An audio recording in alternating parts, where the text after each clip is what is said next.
might pull up flexing on these niggas like a rose. I might tell a girl you cute about it.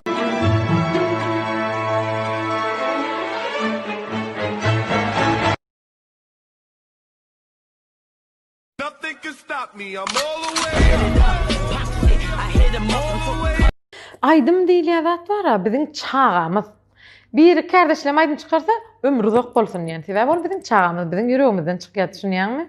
Meňe şonu ýalyp kirdi, şoň üçin hem aydymlamy öz bolşy söýýän. Onu oğurlap çıkarıyorlar. Birini çağırdan oğurluyorlar. Yani umuman yok. O da doğun bolýar, doğun. Kimden mal onu ne belli? Siz benim babam mısınız? Size baba diyebilir miyim? Amca. Size dayı diyebilir miyim? Amca. Size enişte diyebilir miyim? Amca. Bak tükürüğüm ama bak yeter artık. Ben de birisinin bir şeyi olayım. Hadi gidelim. Sana anne diyebilir miyim? La. O zaman sana bir şey diyeyim lan amca. Ne oluyor artık lan bir şey diyeyim sana. Ben kimin çocuğuyum?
Karantin kutarsın deyip dilep yatın. Dışarı çıkıp benim yok, pulum yok, aragam yok. Öyleklere çıdap bulanak, ne evetçiğimi bilemak. Nay nanay, vay.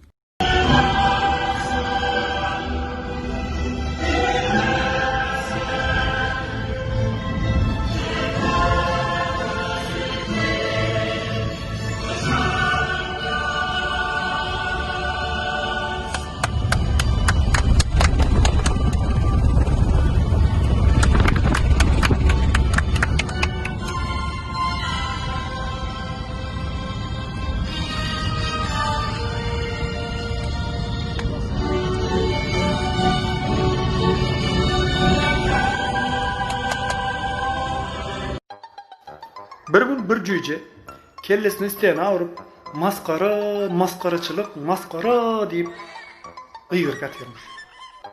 Sonra cücenin ecesi tavuk gelip oğlum näme oldu?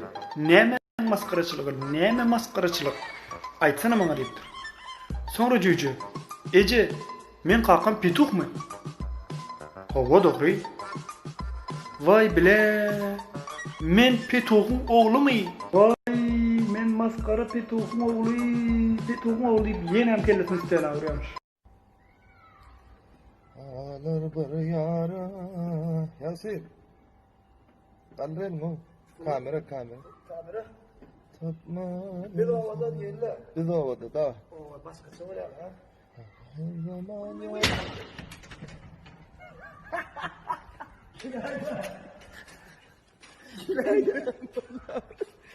Söyle de arayız. Sen gördün. Ya ben kim olsun? Katışma diyor. Ben adam artık bir